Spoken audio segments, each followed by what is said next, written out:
Pero si President Trump, okay kami. Okay kami ni President Trump. And I can assure him also of our friendship and cooperation.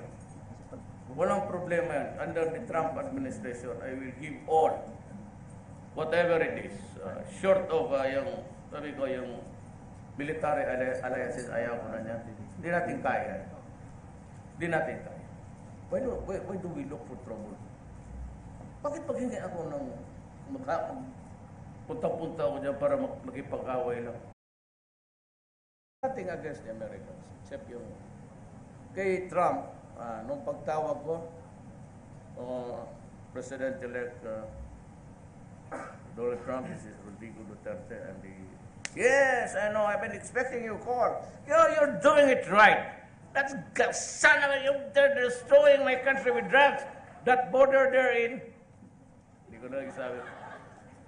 Those guys in the border, you know, this country, that is true, Mr. President. Yeah, you're doing it right. Keep it up. Kaya ngayon, tanungin ko, nung previous president, masama ako na tao. Papakulong na ako ng buang eh. Ito naman isa ngayon, tama ka. Gagawin ko ngayon kasi, tapos ginumura yung, alam mo na kung sino yung kapitbahay niya doon.